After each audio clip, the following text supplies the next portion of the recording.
મિત્રો બધાને વાહનના અપડેટ કરવાનો મેસેજ આવ્યો છે કે વાહનની અંદર મોબાઈલ નંબર અપડેટ કરવાનું. એના માટે આપણે સૌપ્રથમ વાહન પરિવહન વેબસાઇટ પર જવાનું છે. વાહન પરિવહનની વેબસાઇટ તમે ખોલશો તો એની સામે તમને દેખાશે કે આ એનું અપડેટનું સૂચના આવી જશે અને તમે મોબાઈલ એપથી બી કરી શકો છો સ્કેન કરીને. અને અહીંયા સૂચના બી આપી છે કે તમારે ફરજિયાત કરવાનું થયું છે. સૌપ્રથમ અહીંયા આપણે તમારા વેહિકલ રજિસ્ટ્રેશન નંબર નાખવાનો રહેશે. તમારો જે બી વાહન છે એનો નંબર નાખવાનો રહેશે. વેહિકલ રજિસ્ટ્રેશન પર ક્લિક કરવું પડશે તમારે પહેલાં.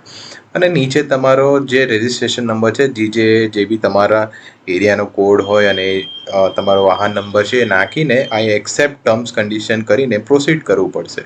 પ્રોસીડ કર્યા બાદ તમે સૂચનાઓ આપશે કે તમે આના અંદર શું શું કરી શકો છો. પણ અત્યારે આપણે આટલું જ જાણવાના છે કે મોબાઈલ નંબર કેવી રીતે અપડેટ કરવાનો છે. પ્રોસીડ પર ક્લિક કરીશું આપણે. અને તમે અહીંયા જોઈ શકો છો કે આ બધા ઓપ્શન્સની અંદર એક મોબાઈલ નંબર અપડેટ આધાર બેસ્ડ એવું લખેલું છે. એના પર તમારે ક્લિક કરવાનું રહેશે. જેવું એના પર ક્લિક કરશો તો તમારે અહીંયા આવશે કે તમારે આરટીઓ જવાની જરૂર નથી.